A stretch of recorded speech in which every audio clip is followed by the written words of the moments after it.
video, I'm going to explain simple linear regression, wherein there are only two variables, x and y. I do this video in order for me to document my progress while learning data science. So these are the references while studying data science. This book, actually I really follow this book. While reading this book, I also use other references such as this YouTube channels, and these are very useful for me. Let's recall your basic geometry. If you only have 2 points, actually you can do a line directly. You just need 2 points in order to have a line, and these are the points. And as you might remember, to find the slope, just rise over run. So this is your y. This is y sub 2 minus y sub 1 over x sub 2 minus x sub 1. So we got 3.5. And then to find the y-intercept, you just need to replace or this 3.5 here, 3 and 1. So, and I got 0.5 the y-intercept. So basically what y-intercept means, the value of y, so maybe this is negative 0.5 when x is equals to 0. But what if we have more than 2 data points? How you're going to make a line, the best fit line in this is our chart. So later we will do a demonstration on how to insert this chart. And also using Excel, this equation will also be generated. This is actually your slope for the beta 1 and your y-intercept, which is beta 0. I have a separate video on how these two coefficients are determined, but the sake of this video, let's just say you know already these two coefficients. Now you have this equation. You just need to find the y predicted, the prediction. Just replace to your original equation this value, replace it, then your x. So actually this is the one. Now this is your prediction. How you gonna know that the line is the best fit already? To find the sum of square of residual and the r squared. Later we are going to discuss each. The RSS is just a residual or error. For example, this is actually your actual point, actual data point. But using this line, the predicted value is this. So as you can see, for 4 and 6, your predicted value is around 4. So you can see it's here. So this is the error, actually, residual or error. So it's a bigger. So this is your sum of square of residual. So you need to find the least sum of square. So the lesser the residual, the better. You might ask why we need to do the squaring of those value. Why? Because if you will not do the square of this one, it will end up the sum would be 0. The second one is r squared.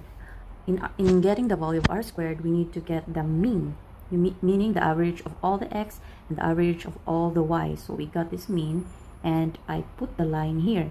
In order to get the r squared, we need also this RSS, and from the original value to the mean. So this is the TSS and RSS. As we all know, for r squared, it is TSS minus RSS over TSS, meaning it will find the proportion from this value. The difference between TSS and RSS is this one all over TSS. So the higher the better. Imagine that this data point is actually here. So our RSS is 0 actually. So if you want to find minus 0 over TSS, it's equals to 1. If the value of r squared is 1, meaning your line is perfect, there's no error at all.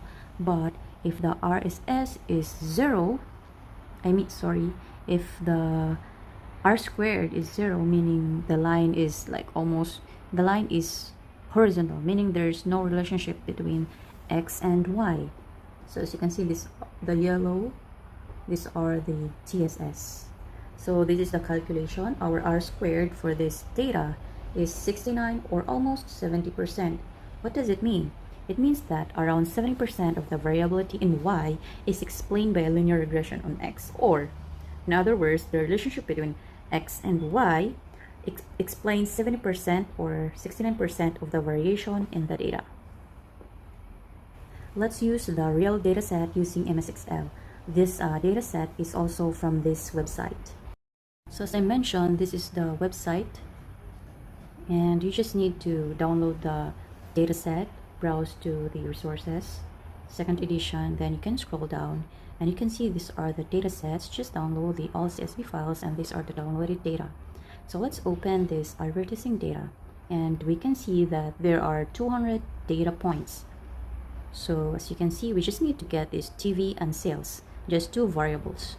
So I'm going to highlight this TV and sales, and we'll insert the chart I mentioned before and just use the scatter data and select the values.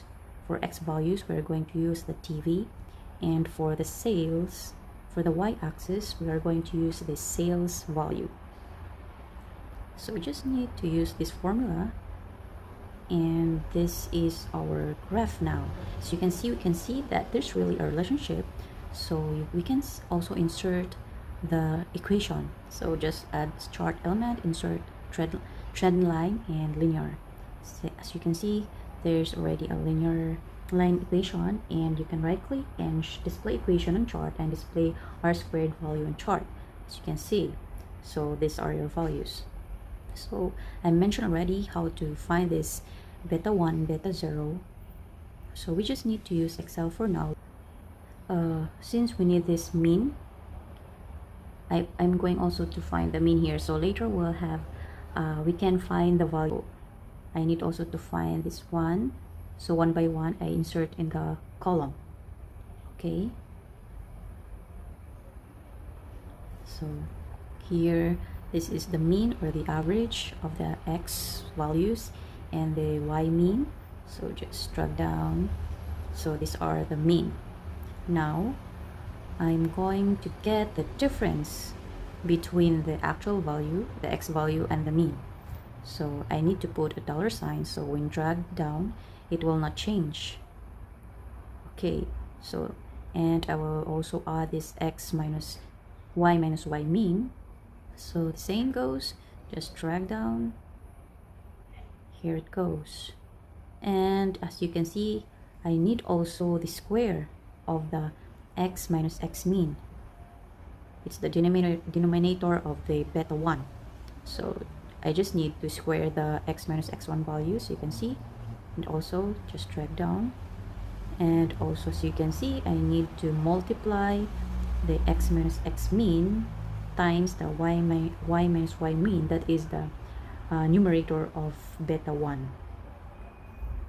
Okay, so just multiply these two, then drag down. Okay, and we need also to sum the summation of those values. So I'm going to sum the value for this one, the X squared, X minus X mean squared, and also for the numerator of beta 1. So as you can see, so just the numerator all over the denominator. So we have already the beta 1, and for the beta 0, so just follow the equation above, the Y mean minus the beta 1 times the X mean. So we have this two coefficients already.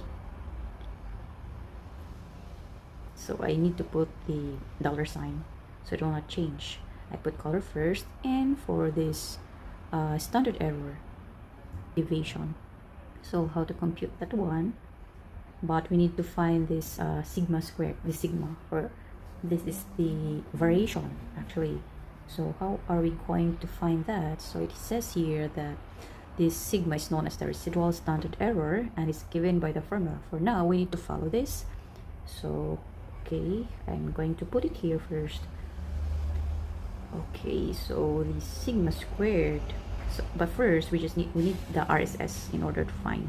But how are we going to find that one? So we need to find the residual squared.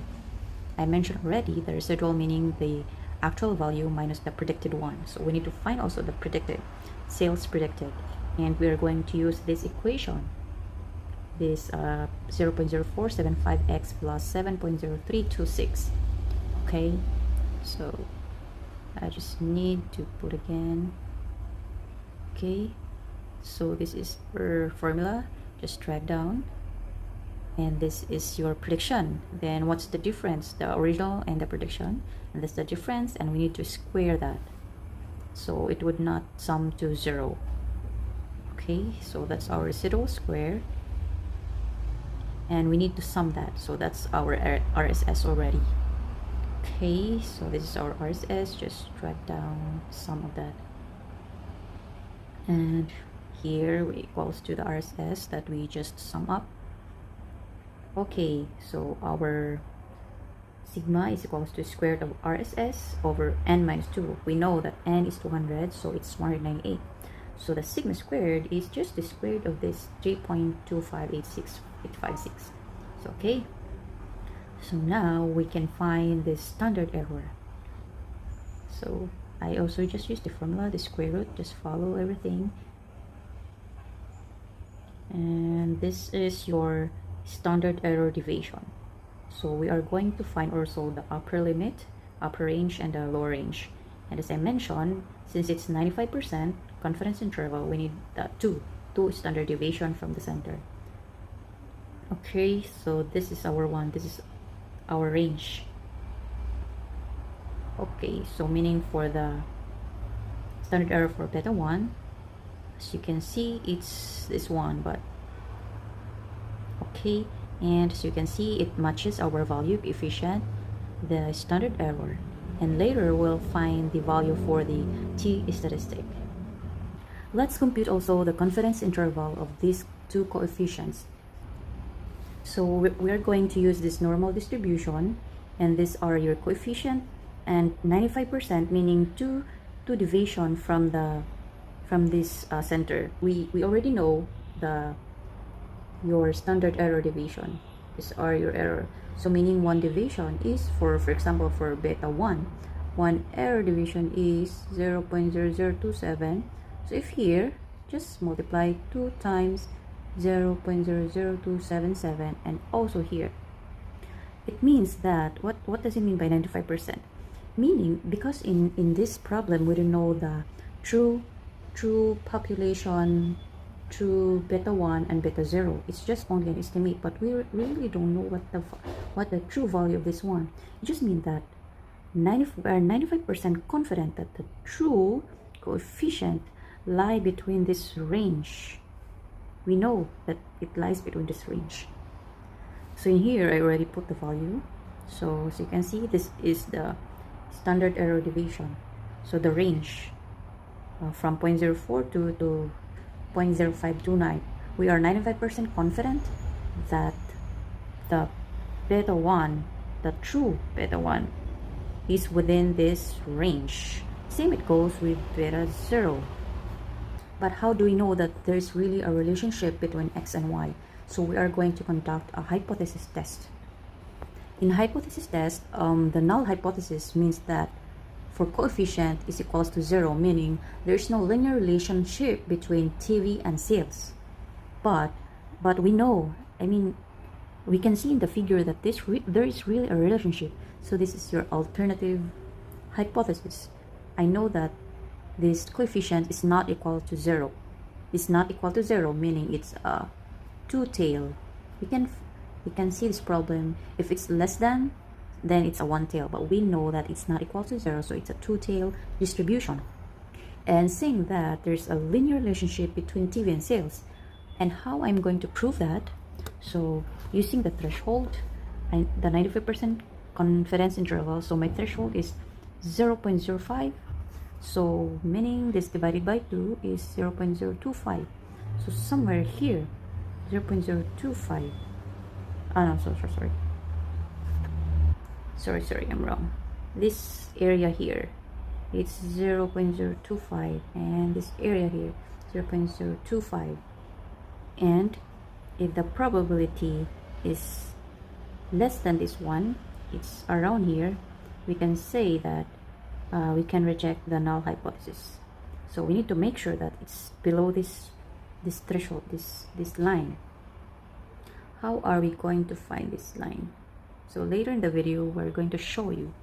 And the p-value means if less than alpha, so meaning this one, reject the null hypothesis, and if it's greater than or equal to alpha, do not reject the null hypothesis. So the p-value says that what is the probability given that this coefficient is not equal to 0, holding hypothesis given the hypothesis is true. This is the t-table, and for samples which is equals to 30, the shape of the distribution is almost equivalent to normal distribution, and for the 0.05 to 0.01, this is the equivalent value between 2 and 2.75. So this is the t-statistic for 0.05 to 0.01. Or formula on how to find the t-statistic for alpha 1 and alpha 0, and it's less than this range 2 to 2.75, so meaning that there is really a relationship between x and y, and this is our evidence that we can reject the null hypothesis.